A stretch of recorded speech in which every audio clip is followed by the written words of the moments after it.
मोठी बातमी आगामी विधानसभा निवडणूक आणि छत्रपती संभाजीनगर जिल्ह्यात शिवसेना ठाकरे गटातून शिंदेंच्या शिवसेनेत होणारे आउटगोईंग पाहता पक्षप्रमुख उद्धव ठाकरे यांनी येत्या 7 जुलै रोजी संभाजीनगर दौरा आखला आहे। शिवसंकल्प मेळाव्याच्या निमित्ताने ठाकरे शिवसैनिकांशी संवाद साधून पक्षाशी एकजुट राहण्याचे वचन घेणार आहेत। दरम्यान याच मेळाव्यात उद्धव ठाकरे भाजपला शहरात मोठा धक्का देण्याच्या तयारीत असल्याची माहिती मिळते आहे। भाजपचे माजी स्थायी समिती सभापती व इतर काही पदाधिकारी उद्धव ठाकरे यांच्या उपस्थितीत शिवबंधन बांधून घेणार असल्याचे खात्रीलायक वृत्त आहे। आगामी विधानसभा निवडणुकीत शहरातील पूर्व, पश्चिम, मध्य विधानसभा मतदारसंघासाठी महायुतीला टक्कर देण्यासाठी ठाकरे गटाकडून उमेदवारांची चाचपणी सुरू आहे।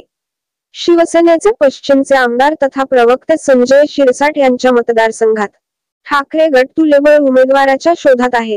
या पार्श्वभूमीवर 7 तारखेच्या उद्धव ठाकरे यांच्या मेळाव्यातील भाजपच्या पदाधिकाऱ्यांचा होणारा प्रवेश महत्त्वाचा समजला जात आहे। नुकत्याच झालेल्या लोकसभा निवडणुकीत ठाकरे गटाचे चंद्रकांत खैरे हे दुसऱ्यांदा पराभूत झाले। त्यानंतर ठाकरे गटात विशेषतः महिला आघाडीत मोठ्या प्रमाणात नाराजी नाट्य समोर येताना दिसले।